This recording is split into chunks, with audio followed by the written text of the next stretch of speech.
My name is Lau. Welcome to Extra Long Shorts. Now, today's video, we're going to be doing a trail video, just me riding the Bluvall K6. I'm coming to you guys live in the middle of the Genesee Valley Trail at the seat of remembering and forgetting. So before you guys forget, go ahead and hit that subscribe button, turn on notifications so you guys will be notified. And yeah, and now you guys remember, I told you in the last video that I was gonna specifically take this bike, kind of like try to stress test it a little bit more and not do so much as a breakdown, but just more so just giving you guys an idea of what the bike feels like as you ride in it. And yeah, let's start the video. Before I forget, for this video, my only objective is to show you guys how the bike handles and how it rides, whether or not it can handle the trails, because if we're being honest, smooth pavement is one thing, that's easy, but the bumpy, rocky, and at times unpredictable terrain of the Genesee River Trail is a whole nother beast, and I'm going to put the Bluvall K6 to the test. And after watching this test ride, you guys get a more idea of how the bike handles and make a more well-informed purchasing decision if you so choose to purchase this bike. On the bike right now, and I got my GoPro attached to the front with the GoPro lock here, and I'm going to go ahead and let's just take it. Alright guys, the main trailway was truly exhilarating. If I'm being super honest, I had a blast. I was really in my element while on this bike, and I know you guys will be too should you choose to purchase the Bluvall K6. And we should also keep in mind the trail, especially if you live here in Rochester, if you know, you know, this trail, the trailway here, it's like half pavement, half rocky road, half dirt trail. So I'm getting a pretty mixed sense of how this bike will perform under various scenarios. Also, just a fourth wall break, you guys having this bike in your arsenal will ultimately find yourself being stopped by everyone on the street because it's just a cool looking bike, honestly. And when people see me zooming through the city, they can't help but stop and ask me questions about it. You know, how'd you get the bike, how much it costs, and whatnot. It's just a great looking bike, and I look good while riding it. Notice how I'm handling these turns, these curves, the bike, it's perfect. Again, very simple bike to set up. Especially, look at it, just dipping through these potholes. Not even, these shocks are amazing. It's not stopping me. I'm able to hit it. I'm riding at a comfortable speed. About, this is just what, 28 miles right here. Not even as fast as the bike goes. This is just like, this is still child's play speed, mind you. But at 28 miles per hour, I'm still zipping through here. So if you're a guy who likes to, you know, ride your bike or ride your car with your, you know, hair blown in the wind type of dude, you like that exhilarating feeling, this bike will definitely give it to you. And I just like getting out in the city and the trails and just, you know, just riding like this. This bike has made me, like I said in the previous video, it has made me more like outgoing. You know, I have a reason to just get out and go, as you know, all cyclists do. They have a reason to get out and interact with the community.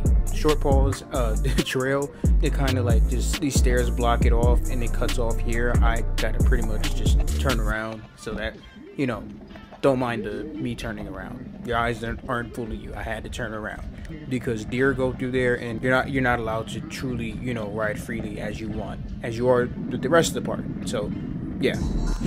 Alright guys, it's time to switch it up. Now we are here on the Grassy Hilltop area of the trail. Now please do not be fooled by the grassy plain. I know it looks a lovely, lush, beautiful area, but here the grass is very deep. There's like little stone cobblestones in the grass and a bunch of twigs and stuff, small divots, you name it. I wanted to grab multiple POV shots from different angles so you guys can really get an idea as to how deep the grass is, and even like, you know, like I said, with the pebbles, divots, everything going on, all the stuff hidden in the grass, the Bluvall K6 is still able to take it like a champ. Pause.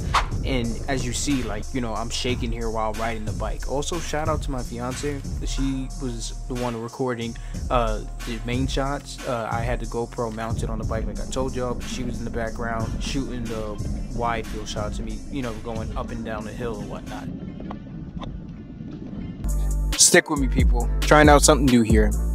Now I'm going to take this time to respond to a couple of questions you guys had about just anything. So here goes nothing.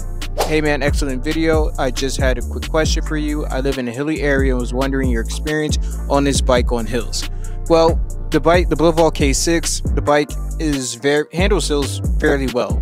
You know, I'm able to go up hills, down hills, whether they're grassy hills or just, you know, streets that lead up hills. No problem. The Bluvall K6 does a very excellent job handling it.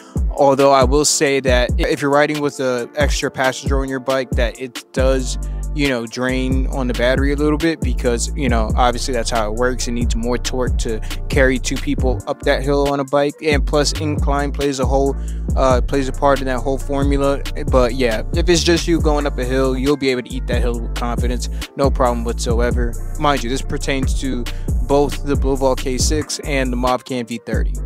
This from Afterhouse 247. I always wanted to get an e-bike, but my fear is that it's not fast enough, or it turns out to be overpriced Stingray from back in the day, and sounds like putting a soda can on the back of a wheel bike and making sound like a motorcycle. But from what you're showing here, it looks pretty legit, if I'm being honest. Yeah, the bike, it's definitely fast enough, especially if you take into effect, like, mind you, this is a guy who used to ride like little mini razor scooters, little electric scooters, but again, like, you know, it's nothing like that. You are definitely zooming past normal bicyclists. Honestly, sometimes I don't mean to brag, but I be zooming past some people on motorcycles, although they do wind up catching up and completely blowing me out of the dust. E-bikes are amazing. They're a really efficient way of getting around the city, a very amazing mode of transportation, and it pays for itself, especially if you're someone who, you know, you drive a car and, you know, gas is like always high no matter where you go. If you're just like doing regular commute, you're not picking up groceries, you're just, hey, I need to go to this place real quick, this is a great way to get around. You know what I mean? Get you a lock, throw an air tag on it, and you're good to go. Pick you up a good helmet and some gloves, man. You can't go wrong. So hope you get yours soon. Next one is from Naphtali Swit 1825. I'm glad you were able to get a new bike, bro. How do you think it compares with the Mopcan? Now, something I will say, just like with all e-bikes, especially in this price range, that the Mopcan came with pegs, you know, back pegs and whatnot, and that's something that was really important to me. But this one came with the ignition, so that's just like an extra added layer of security to prevent people from breaking in and stealing your shit. Because yeah, if they take it, they'll be able to just, you know, put the battery on. Especially if the battery is on it, they'll be able to get away. But if you don't have the key, you can't start the bike, no matter if you have the battery on or not. You know what I mean? And unless you're an expert at lock picking, I doubt you even get it, or you're gonna jam it and try to use a screwdriver. I don't know. I don't think that's gonna work here. This is a pretty small key ignition.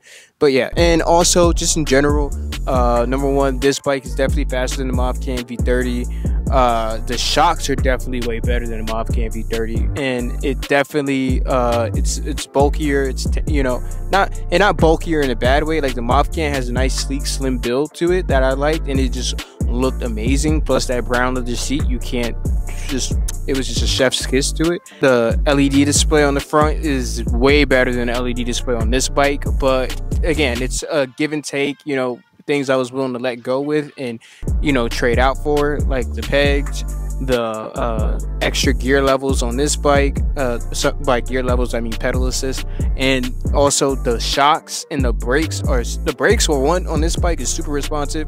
The shocks is just, like I said, I'm not feeling anything. I'm jumping off sidewalks, going up hills. Like, I'm able to just tank most of the vibrations and the leaps and whatnot. But yeah, I definitely do prefer this bike over the Mopcan V30, although the Mopcan V30, and as some have stated, the Mopcan V20, those two are definitely both like still good decisions, especially if it's your first e-bike. So always, thanks guys for watching. My name is Lau. This has been an extra long short. Make sure you're subscribed. We're trying to hit that 1K subs before the summer ends, and I'll see you in the next one.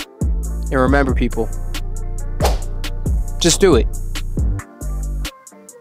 Peace. I gotta go home and get dinner.